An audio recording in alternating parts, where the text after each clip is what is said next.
The first sunny day is here, and glory be to God. Our prayer is that the good Lord will see us through to the end of the month. September, our month of giving birth. May the joy, grace, and the peace from God be with you. Amen. I'll be refreshing for the day, 1 Samuel 16, verses 11 through to 13. So he asked Jesse, "Are these all the sons you have?" "There is still the youngest." Jesse answered, "But he's tending the sheep." Samuel said, "Send for him. We will not sit down until he arrives." So he sent and had him brought in. He was ruddy, with a fine appearance and handsome features.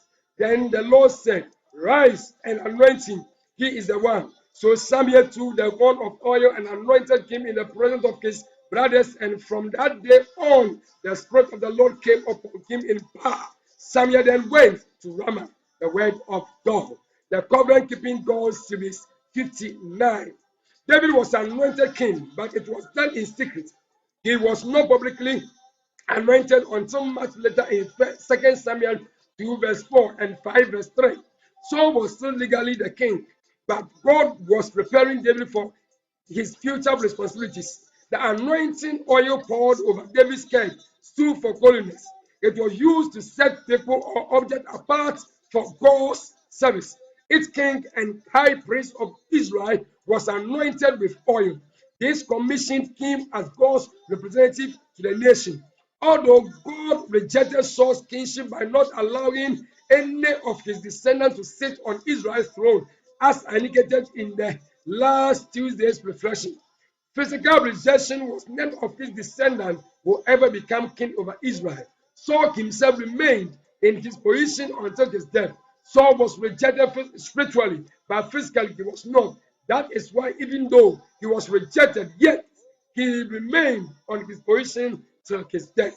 This may mean in our context that someone may be working for God or is a Christian without the power of the Holy Spirit operating in him or her. Hence, he or she has been rejected spiritually, but physically, he or she might be functioning. The verse 13 reads, "So Samuel took the horn of oil and anointed him in the presence of his brothers. And from that day on, the Spirit of the Lord came upon David in power. Samuel then went to Ramah." In the life of David, the oil and the anointing of God seized the covenant. We all need the oil of God to do exploits.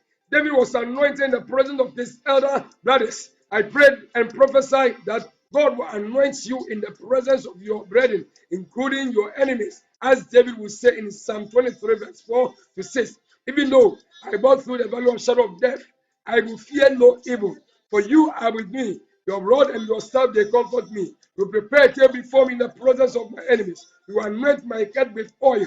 My cup overflows." May God anoint us so that goodness and mercy will follow us all the days of our life, for us to dwell in the house of the Lord forever, to keep the covenant. Shout amen.